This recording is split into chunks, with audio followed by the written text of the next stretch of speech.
নমস্কাৰ আপোনালোক সকলোকে স্বাগতম জনাইছো আসাম কেৰিয়াৰ পইণ্ট ইউটিউব চেনেলটোলৈ তো বন্ধুসকল আজিৰ এই ভিডিঅ'টোত আমি আপোনালোকৰ আগন্তুক অনুষ্ঠিত হ'ব লগা ডিএলএড পিটি এক্সামৰ বাবে সহায়ক হোৱাকৈ গণিতৰ এটা বেসিক ক্লাছ লৈছো তো এই ক্লাছটোত আমি ভগ্নাংশ ঠিক আছে যেটো ভগ্নাংশ পাৰ্ট আছে বা ভগ্নাংশ যেটো চেপ্টাৰ আছে তাৰ ওপৰত কেইটামান আমি বেসিক কোৱেশ্চন চাম কিছুমান একদম সহজ ধৰণৰ কোৱেশ্চন চাম যিবিলাক কোৱেশ্চন আপোনালোকৰ বহুতৰে কি হয় কনফিউজ হয় আৰু ভগ্নাংশ বস্তুটো নাজানে তো তাৰ কাৰণে এটো ক্লাছ লৈছো একদম ইজি হয় আৰু বেছি দেৰি আমি নকৰো ইয়াতে কিছুমান ইম্পৰ্টেন্ট কথা আপোনাক কৈ দিম আৰু কিছুমান ইম্পৰ্টেন্ট কোৱেশ্চন আপোনালোকক ভগ্নাংশ ৰিলেটেড কৰাই দিম তো সেই কাৰণে ভিডিঅ'টো স্কিপ নকৰিব ভালকে চাই থাকিব আৰু ইয়াৰ আগতেও আমি ডিএলএডৰ কাৰণে সম্পূৰ্ণ সিলেবাস মতে আমি বেলেগ বেলেগ ক্লাছবিলাক কৰি আছো তো হেবিলাক যদি চোৱা না ডেসক্ৰিপচনত দিয়া লিংকৰ পৰা আপোনালোকে চাই ল'ব পাৰিব ঠিক আছে আৰু ইয়াতে আপোনালোকক আৰু এটা কথা জনাও যে যেহেতু আপোনালোকৰ এক্সামটো 13 জুলাই তাৰিখে অনুষ্ঠিত হ'ব সকলোৱে ডেটটো গম পাইছে চাগে তো এতিয়াৰ পৰা ভালদৰে আপোনালোকে প্ৰিপাৰেচনত লাগি যাওকগে ঠিক আছে আৰু যদিহে আপোনালোকে সিলেবাস মতে সম্পূৰ্ণ সাবজেক্টৰ নোটছখিনি ল'ব বিচাৰে ঠিক আছে ডিএলএডৰ সিলেবাস অনুসৰি সম্পূৰ্ণ নোটছখিনি ল'ব বিচাৰে তেনেহলে আমাক এই নম্বৰটোত হোৱাটছআপত মেছেজ কৰিব 8133840965 এই নম্বৰটোত আমাক হোৱাটছআপত মেছেজ কৰি জনাই দিব যে ডিএলএডৰ সম্পূৰ্ণ নোটছখিনি লাগে তো কেৱল 99 টকা পে কৰিলে আমি আপোনালোকক সম্পূৰ্ণ সাবজেক্টৰ নোটছখিনি দি দিম ঠিক আছে এটো আমি 199 ৰাখিছিলো তো এতিয়া আমি কেৱল 99ত আপোনালোকক দি দিছো তো এতিয়া আপোনালোকে সোনকালে লৈ ল'ব এতিয়া আমি বেছি দেৰি নকৰো কোৱেশ্চনখিনি চাও তো ফাৰ্স্ট কোৱেশ্চনটো কি দিছে চাওক a by b এটা প্ৰকৃত ভগ্নাংশ হ'ব যদি ঠিক আছে a by b এটা প্ৰকৃত ভগ্নাংশ হ'ব যদি হে কি হ'ব কোনটো অপচন কাৰেক্ট হ'ব এতিয়া এটা কথা ভালকে মন কৰিব চাওক আমি ভগ্নাংশ এটা যেতিয়া লিখো a by b হয়নে নহয় a by b ভগ্নাংশ এটা যেতিয়া লিখো তো ইয়াতে আমি দুটা বস্তু পাওঁ ঠিক আছে a টুক যেটো ওপৰত থাকে হেতু কোৱা হয় কি লব বুলি কোৱা হয় আৰু তলত যেটো থাকে হেতু কি বুলি কোৱা হয় হৰ বুলি কোৱা হয় তো ওপৰটো কি হয় লব আৰু তলৰটো কি হয় হৰ হয় সো এতিয়া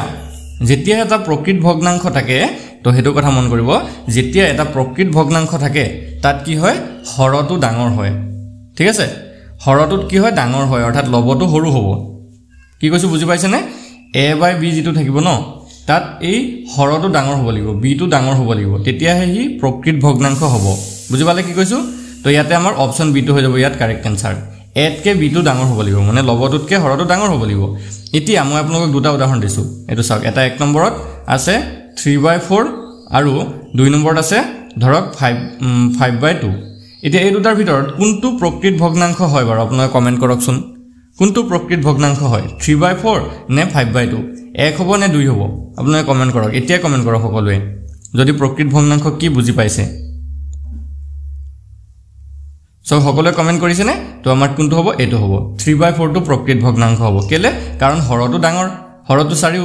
ওপৰত আছে লবটো 3 সো এটো হ'ব প্ৰকৃত ভগ্নাংশ বাকি দুই নম্বৰটো হ'বগে অপ্ৰকৃত ভগ্নাংশ তো এটো আমি কৈ আছো নেক্সট কোৱেশ্চনটো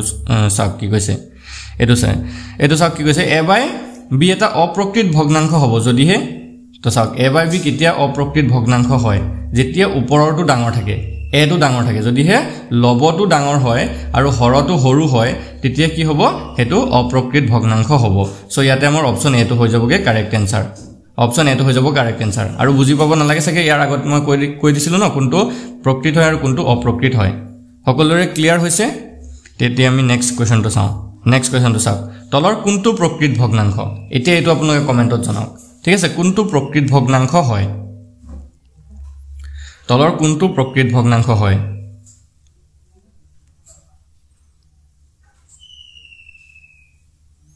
সকলোৱে কমেন্টত এনসাৰটো জনাইছে নে তো এটো অপচন বি হ'ব 1/3 কাৰণ তলত কি আছে তলৰ যেটো হৰ আছে হৰটো ডাঙৰ আছে হয় না নহয় হৰটো কি হয় ডাঙৰ হয় 3 আছে তলত 3 আছে আৰু ওপৰত কি আছে 1 আছে সো এটো হৈ যাব আমাৰ প্ৰকৃত ভগ্নাংশ বুজি পাইছে সকলোৱে তো নেক্সট কোৱেশ্চনটো চাও প্ৰকৃত ভগ্নাংশটো কোনটো হয় সেম কোৱেশ্চন প্ৰকৃত ভগ্নাংশ ইয়াতে কোনটো হ'ব ইয়াত এটাই প্ৰকৃত ভগ্নাংশ আছে হেতু কোনটো হয় কোনটো হ'ব অপচন এ দি আছে 1/3 অপচন বি দি আছে 4/3 অপচন সি দি আছে 7/3 আৰু অপচন ডি দি আছে 8/3 সো কোনটো হ'ব সকলোৱে চাগে কমেন্ট কৰিছে তো এটো হৈ যাব অপচন এ হয় নহয় 1/3 এটো হৈছে প্ৰকৃত ভগ্নাংশ বাকি বি সি আৰু ডি এই গুটেই কিটা হৈছে অপ্ৰকৃত ভগ্নাংশ নেক্সট তো চাওক এটো দিছে অপ্ৰকৃত ভগ্নাংশটো কোনটো হয়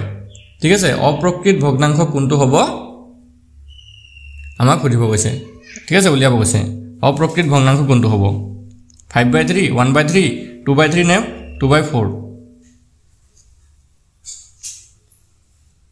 তো এইটো হৈ যাব অপচন এ 5/3 হয় নহয় 5/3 টো অপ্ৰকৃত ভগ্নাংক কাৰণ কি আছে ওপৰটো ডাঙৰ আছে অপ্ৰকৃত হ'বলৈ হলে ওপৰটো অৰ্থাৎ লবটো ডাঙৰ হ'ব লাগিব তলৰ হৰটো কি হ'ব লাগিব সৰু হ'ব লাগিব বাকি গুটেই কিটাত চাওক কি আছে এটো তলত এটো এক সৰু আছে এটো এক সৰু এটো দুই সৰু আছে সাইডকে এটো তিনি কে দুইটো সৰু আছে তো এই গুটেই কিটা কি হয় প্ৰকৃত ভগ্নাংক হয় বাকি এটাহে অকল অপ্ৰকৃত ভগ্নাংক হয় নেক্সট কোৱেশ্চন ইয়াতো অপ্ৰকৃত ভগ্নাংকটো বাছিব দিছে তো ইয়াত অলপ ডাঙৰ ডাঙৰ ভগ্নাংক দি আছে কোনটো হ'ব তো ইয়াতে অপ্ৰকৃত ভগ্নাংক কোনটো হ'ব আমাক উলিয়াব দিছে সকলে কৰিব পাৰিছে সকে ধৰিব পাৰিছে কোৱেশ্চনটো সো ইয়াত কোনটো হ'ব আপোনালোকে কমেন্টত আনসাৰটো জনাব পাৰে তো এটো হৈ যাব অপচন এ 150/50 মানে এটো হ'বগে অপ্ৰকৃত ভগ্নাংক কিয় কাৰণে কাৰণ ওপৰৰ যেটো আমাৰ লব আছে তো 150 আছে আৰু তলৰ হৰটো 50 অনলি 50 সো এটো আমাৰ অপ্ৰকৃত ভগ্নাংক হৈ গল নেক্সট কোৱেশ্চন কি কৈছে চাওক হেমন্তই 120 পৃষ্ঠাৰ কিতাপ এখনৰ 75 পৃষ্ঠা পঢ়িলে এই পৰিমাণ ভগ্নাংকত কি হ'বগে হেমন্তই 120 পৃষ্ঠাৰ কিতাপ এখন 75 পৃষ্ঠা পঢ়িলে ঠিক আছে তো এই পৰিমাণটো ভগ্নাংকত কিমান হ'ব আমাক উলিয়াব দিছে তো আমি যদি এটো উলিয়াবলৈ যাওঁ চাওক মুঠ কিমান আছিল মুঠ পৃষ্ঠা হৈছে 100 আৰু কিমান পৃষ্ঠা পঢ়িলে যেটো পঢ়াৰ পৃষ্ঠা হেতু হৈছে কে 75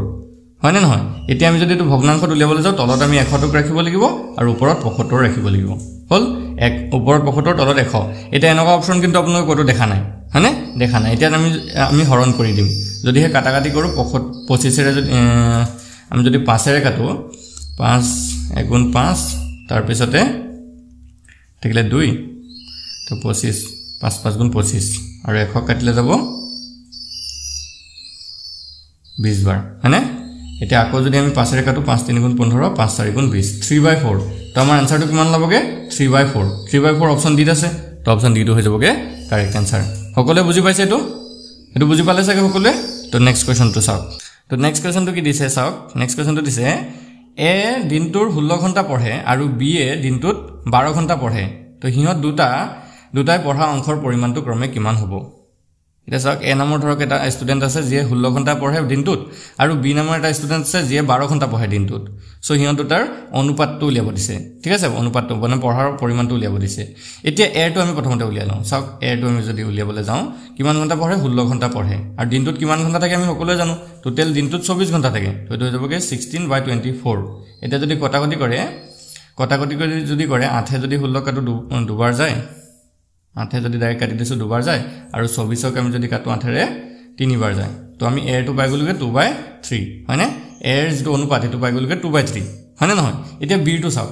বি টো যদি আমি উলিয়াবলৈ যাওঁ বি এ কিমান ঘণ্টা পঢ়ে 12 ঘণ্টা পঢ়ে তো বি এ কিমান ঘণ্টা পঢ়ে দিনটোত 12 ঘণ্টা আৰু টোটাল হৈছে 24 ঘণ্টা তো 12/24 যদি কৰে এটো 1/2 হ'ব কাটাকাটি কৰিলে কিমান হলগে 1/2 সো এটা হলগে 2/3 আৰু এটা হল 1/2 সো এটো অপচন বি আছে আমাৰ অপচন বি টো হৈ যাবগে কাৰেক্ট আনসাৰ অপচন বি টো হৈ গলগে কাৰেক্ট আনসাৰ তো সকলোৱে বুজি পাইছে চাগে ক্লিয়াৰ হৈছে তো এটো এটা একদমে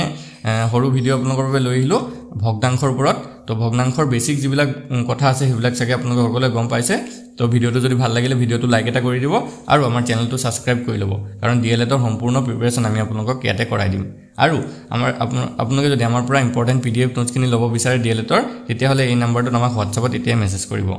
8133840965 এই নম্বৰটোত মেছেজ কৰি কেৱল 99 টকা পে কৰিলে আমি আপোনালোকক সম্পূৰ্ণ সিলেবাসৰ নোটছখিনি আপোনালোকক দি দিম ধন্যবাদ